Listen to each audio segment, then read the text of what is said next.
결코 단 한 번도 욕을 한 적이 없었던 워렌 버핏마저도 진짜 한마디 한마디에 주가가 오락가락. 관세를 가지고 계속 이랬다 저랬다 하는 이유는 결국 트럼프의 관세 쇼는 두드려 맞을 수밖에 없는 거지. 아버지, 최근까지 주가가 참 많이 빠져서 다들 심란하실 것 같은데요. 우선 주가 하락의 이유를 같이 살펴보면 좋을 것 같아요. 너는 그러면 주가가 하락할 때 공통적으로 나오는 뉴스가 뭐인 것 같아? 관세 관련 소식이죠. 그렇지. 관세가 미국을 위태롭게 만들고 있다는 것은 그룹국 인사들의 공통적인 의견이야. 오죽하면 현직 대통령을 칭찬만 했었고 결코 단 한 번도 욕을 한 적이 없었던 워렌 버핏마저도 이번 정권에 대해서 강하게 비판했잖아. 그러니까요. 버핏은 자신들을 잘못 믿고 있는 사람들을 이용하는 사기꾼과 흥행꾼들로 인해 미국이 위험에 처해 있다. 이렇게 말을 했을 정도죠. 그리고 주말에 파월도 최근 보여지고 있는 단기 기대 물가의 상승은 관세가 원인이라고 대부분 믿고 있다라고 말을 했어요. 그래, 이처럼 모두가 걱정하고 있는 관세 이슈는 하루하루의 주가에는 물론이고 당일 주가에도 매우 강한 영향을 주고 있다고. 단적으로 예를 들어서 25% 관세가 부과되기 시작하면서 미 증시가 급락했었잖아. 그런데 또 수요일에는 한 달 동안 또다시 유예된다라는 소식이 어떻게 됐어? 강세로 전환됐었죠. 그래, 그럼 이번에는 목요일 딱 하루만 보자고. 트럼프가 또다시 자동차에만 관세가 유예되었고 4월 2일부터는 상호 관세가 전면 부과된다고 말을 바꾸는 바람에 목요일에는 시가부터 큰 갭을 만들면서 약세를 보였잖아. 주가가 급락하니까 트럼프가 또 한마디 했지. 대부분 관세는 4월 2일 시작될 것이며 주로 상호 관세가 될 것이다라는 이 발언에 또다시 잠시나마 낙폭을 줄였었지만 다시 철강 및 알루미늄에 대한 관세는 수정하지 않을 것이고 다음 달부터 유예가 없을 것이다 라고 말을 또 바꾸면서 또 주가가 하락을 했어. 결국 시장은 극심한 트럼프의 변덕에 따른 스트레스를 이겨내지 못하고 등락만 거듭하다가 큰 폭으로 하락 마감했잖아. 예상은 했지만 진짜 한마디 한마디에 주가가 오락가락 난리 부르스를 추고 있는 것 같아요. 정말 예상하기 어려운 그런 변덕을 부리고 있는데 왜 그렇게까지 변덕을 부리는 걸까요? 트럼프는 지금 머리가 빠지게 골치 아플 거야. 관세 이 얘기만 꺼내면 주가가 큰 폭으로 하락을 하는 것을 그가 모르겠어? 잘 알고 있다고. 그렇다고 관세 이야기를 전혀 안 꺼낼 수도 없잖아. 면도 안 살 뿐만 아니라 협상력도 떨어지겠지. 관세를 가지고 계속 이랬다 저랬다 하는 이유는 감세 없이 관세만 전면적으로 시행할 수 없기 때문이야. 관세만 부과할 경우에 미 경제는 스태그플레이션에 빠질 것이다라는 것이 월가의 공통된 의견이거든. 그래서 트럼프가 의회에 이런 요구를 하는 거잖아요. 기업들이 미국에 투자하면서 일자리를 만들면 세금이 늘어날 테니까 감세안을 통과시켜라 이렇게요. 하지만 같은 공화당의 프리덤 코커스 소속 의원들은 씀씀이를 줄이지 않는다면 감세에 동의할 수 없다고 버티고 있는 거고요. 이건 지난 시간에 말씀해 주셨죠. 그렇지. 트럼프는 의회 압박과 동시에 기업들에게도 의회가 조만간 감세안을 통과시킬 거니까 걱정 말고 미국에 투자하라. 그렇지 않으면 지금 관세를 때리겠다라고 협박하고 있는 거야. 결국 트럼프의 관세 쇼는 멕시코와 캐나다에 있는 기업들에게 미국으로 생산시설을 옮기라는 것이 목적이거든. 근데 아직 트럼프의 요구에 움직이는 기업은 거의 없는 걸로 알고 있어요. 지금까지 니어쇼어링, 프렌드쇼어링 어쩌고 하면서 멕시코에 공장 지으라고 해서 지었는데 이제 감가상각도 나오기 전에 또다시 공장을 옮기라는 요구를 들어주기가 좀 쉽진 않겠죠. 하지만 트럼프는 지난주 의회 연설에서 감세와 더불어서 가속 상각을 언급했어. 비용을 초기에 왕창 털어줘서 니어쇼어링 때 못다한 상각을 속히 털 수 있게 해주겠다는 거지. 그러니까 비용 처리를 초기에 크게 해서 빨리 원금을 찾게 해줄 테니까 투자를 해라. 그래. 양쪽을 계속 압박하다 보면 의회가 먼저 말을 들어주든지 아니면 기업들이 먼저 말을 들어준다면 일은 순조롭게 끝날 수 있다고 본인은 그렇게 생각을 하고 있는 것 같아.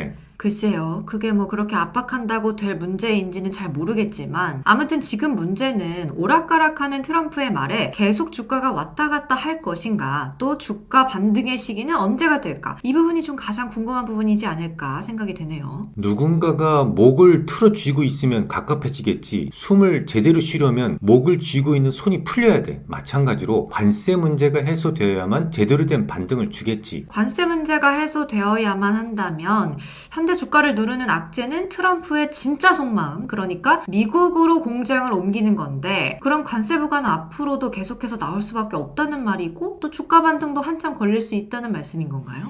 근데 꼭 그렇지만은 않아. 그나마 다행인 것은 트럼프 자신도 주가의 과도한 하락을 원치 않기 때문에 관세 악재를 상쇄시켜줄 수 있는 감세안의 통과를 계속 닥달하고 있는 거야. 감세안은 모두 4조 5천억 달러에 달하기 때문에 감세안만 통과된다면 시장은 반등을 줄 수 있을 거야. 그럼 한 가지 더 궁금한 부분이 있는데요. 트럼프가 4월 2일부터 관세가 정상적으로 개시가 될 거고 또 주로 상호 관세가 될 거라고 했잖아요. 이 상호 관세라면 상대국이 관세를 부과하는 만큼 미국도 따라서 관세를 부과하겠다는 건데 그러면은 사실 우리나라는 그닥 걱정할 게 없단 말이죠. 아무래도 미국과의 FTA 이후로 대부분 무관세가 적용되고 있었으니까 미국이 우리나라에게 딱히 관세를 때릴 이유가 일단 이론적으로는 없어 보이거든요. 천만의 말씀이지. 트럼프는 말장난의 명수잖아. 명목적인 관세 말고도 부가가치세 등의 그 비관세 장벽까지도 모두 관세로 인정하겠다고 했어. 그러니까 이때부터 상호관세라는 것은 그냥 이연령 비연령이 되는 거야. 그냥 너희는 이만큼의 비관세 장벽을 만들었으니까 그에 걸맞는 관세를 이만큼 부과하겠다 라고 하면 그냥 그게 법이 되는 거야. 주먹 센 놈이 주먹을 휘두르겠다는데 핑계는 얼마든지 만들 수 있어. 우리는 사실상 그냥 두드려 맞을 수밖에 없는 거지. 근데 그렇게 억지를 부리는 것도 좀 한계가 있지 않나요? 비관세 장벽마저 없다면 관세 부과를 함부로 할 수는 없지 않을까요? 또 방법은 있어. 환율이지. 실제로 베센트 재무장관도 4월 상호관세 보고서와 관련해서 관세 비관세와 함께 환율 조작도 고려 대상임을 밝힌 적이 있거든. 그러니까 관세가 잘 안 먹히는 나라라면 환율을 가지고 또 트집을 잡게 될 거라는 말씀이네요. 그렇지. 실제로 트럼프는 지난 3일 백악관 기자단에 이렇게 얘기한 적이 있어. 일본 엔화든 위안화든 그들이 통화 가치를 낮추면 우리에게 매우 불공정한 불이익을 가져온다 라고 말이야. 표면적으로는 일단 아시아 주요 통화 약세 현상에 대한 불편한 심기를 드러낸 건데 이수는 일본이 환율 조작하고 있다고 믿어? 아니죠. 일단 일본 정부도 즉각 아니라고 했잖아요. 가토 가스노부 일본 재무상은 일본은 엔화를 평가절하하는 정책을 추진하지 않을 것이다 라고 밝혔고 또 정부 대변인인 하야시 요시마사 관방장관도 일본이 통화 약세 정책을 시행하지 않는다라고 강조를 하면서 환율에 대해서는 가토 재무상과 스콧 베센트 미국 재무부 장관이 계속해서 긴밀하게 논의하고 있다라면서 빠르게 반응을 했죠. 근데 자꾸 꼬리에 꼬리를 무는 그런 질문이 나오게 되는 것 같은데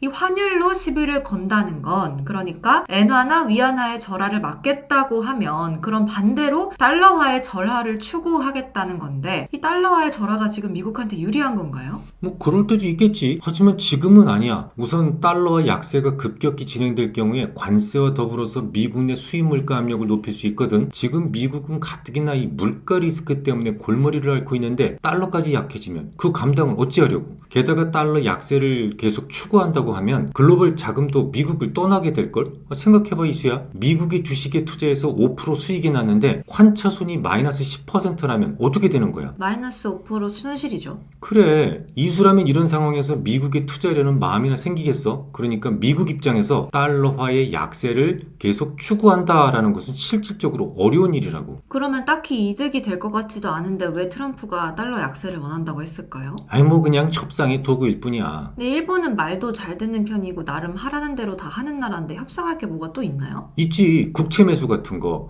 하도 미국만 먹고 살겠다니까 미 우선주의 뭐니 하다 보니까 미 국채가 금리를 아무리 높게 쳐준다고 해도 예전처럼 인기가 없어. 과거에는 중동 국가와 중국, 일본 등이 주된 매수자였는데 중동도 미국과 많이 틀어졌고 중국은 아예 노골적으로 미 국채 매입을 줄이고 있으니까 미 국채가 시장에 남아돌고 국채 가격이 떨어지니까 금리가 오르게 되는 시기지. 그래서 누군가를 압박을 해서라도 미국채를 사도록 만들겠다. 그렇지. 미국 장기 국채가 인기가 없어지면 곧 금리는 오르게 되는 것이고 금리가 오르게 되면 미국의 기업들이 힘들어지게 되니까 국채 매수를 활성화시키는 것으로 금리 상승을 틀어 막아서 기업들의 부담을 낮춰보자는 심산인 거지. 실제로 트럼프 행정부는 국채 소모를 위해서 별의별 방법을 다 강구하고 있어. 최근에는 은행 규제의 광범위한 완화도 시사했잖아. 맞아요. 최근에 베센트 장관이 금융규제 완화에 대한 언급을 했었죠. 금융위기 이후 대형은행의 자본 건전성을 강화하기 위해 도입된 보완적 레버리지 비율 규제에 초점을 두고 있다고 하면서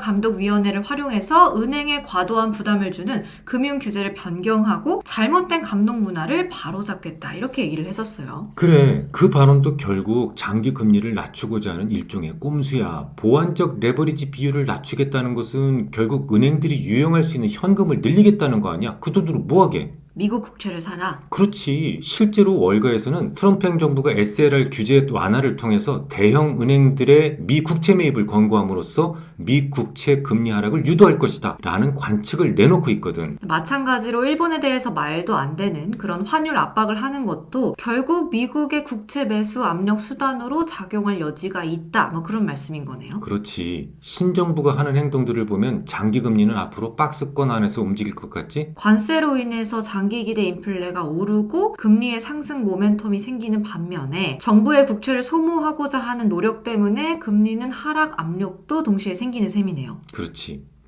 이번엔 이번 주로 넘어와서 가장 중요한 이벤트는 미국의 예산안 통과가 될 것 같은데요. 임시 예산안 마감일은 3월 14일인데 미 하원에서 4조 5천억 달러 규모의 감세안이 포함된 예산 결의안이 통과가 됐고 상원에서 계류 중이죠. 이전 영상에서 말씀드렸지만 프리덤 코커스 소속 일부 공화당 의원들은 메디케이드 지원금 축소를 반대하고 있기 때문에 감세안이 포함된 예산안이 14일에 통과되긴 좀 어려울 수도 있겠죠. 하지만 그렇다고 셧다운 시킬 수는 없을 테니까 감세안이 포함되지 않은 예산안만 따로 떼어서 14일 전에 통과시킬 수도 있겠지. 그렇게 되면 감세안은 별도 신규 법안으로 의회에 상정될 가능성이 있어.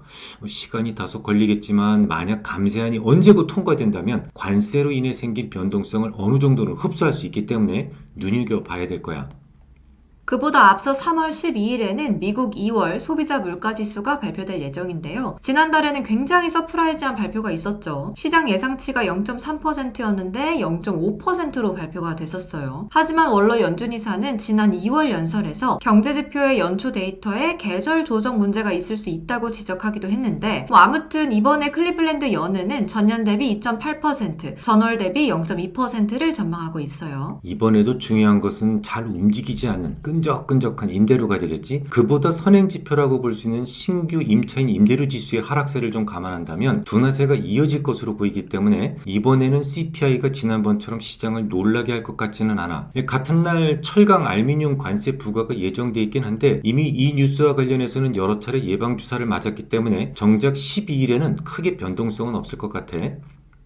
여러분 많이 힘드시죠? 미국 증시는 작년 9월 이후로 최악의 한 주를 보내지 않았나 싶은데요. 요즘은 우리가 예측하거나 대응을 한다고 해도 워낙 트럼프의 한마디에 왔다 갔다 하는 시장이기도 하고 또 워낙 하락폭도 크다 보니까 다들 많이 힘드실 것 같아요. 멘탈을 잡기 위한 한 말씀을 좀 부탁드려도 될까요, 아버지? 위기는 언제나 기회로 연결된다고 생각을 해. 이렇게 주가가 상승할 때 상승 기류가 생길 때는 먼지나 쓰레기도 함께 뜨는 거야. 그래서 어찌 보면 더 중요한 건 하강 기류 때의 모습이 되겠지. 주가가 하락할 때 열심히 하락하는 종목이 있는가 하면 제법 잘 버티는 종목도 있어. 물론 경기 방어주들이 주가 하락에 선천적으로 잘 견디기는 하지만 방어주가 아님에도 잘 버티는 종목을 눈여겨보면 좋을 거야. 그 잘 버티는 종목이 다음 상승장에서는 주도주가 될 수 있기 때문이겠지.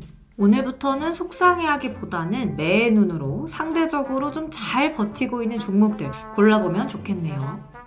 그럼 여기까지만 하고 마무리하도록 하겠습니다. 유익한 시간 되셨길 바라고요. 다음 시간에도 유익한 이야기 나누고 싶으시다면 좋아요, 구독, 댓글, 알람까지 아시죠? 그럼 안녕!